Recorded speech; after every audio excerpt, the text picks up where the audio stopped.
عليكم، واش حوالكم؟ نتمنى تكونوا لاباس. البارح قلتوا لي بثينا العشاء هذا تاع الصيف، هاي ضربت لكم ماما قباله تاجره يا سيدي نتاع العيش كيك سخون وبالحليب وبالخضره وانا ناكل. رحمه ربي هذا ما مليح في الشتا كيما هذه. اييه وفيه اللفت فيه الجريوات. بسم الله.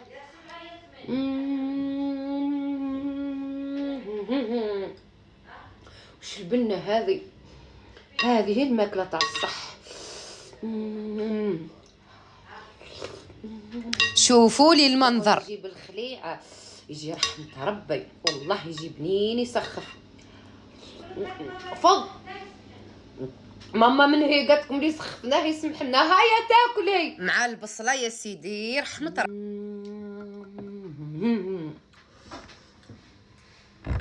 خير من البطاطا مقليه.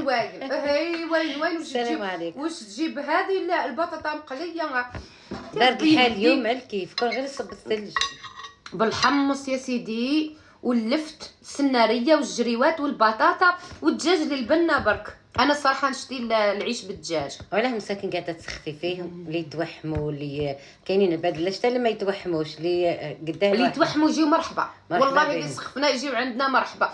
اما ما اختي ماشي يسخفوا في مرحبا.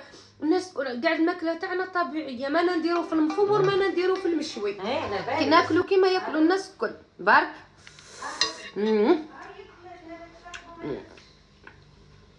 ما نصطان عليكم، ما نكذب عليكم، ما نلعبها عليكم.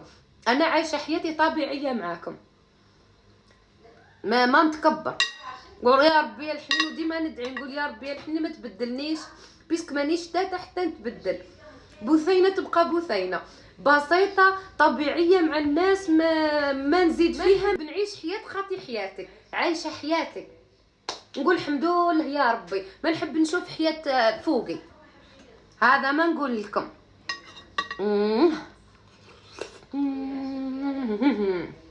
رحمة ربي الماكله كيما ديريهاش انت تجي برينات صح، كي ديريها انت تجي صح. انا الحق هي كي نطبخ انا تجيني نشبع، بصح كي نلقاها واجده نرحم.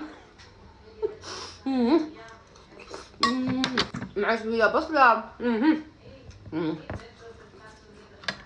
حاره. عرفتوا المثل هذاك اللي نقولوه صحيتو.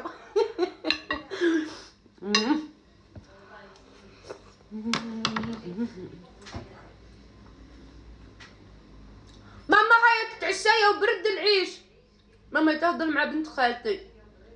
ايا صح عشانه. السلام عليكم.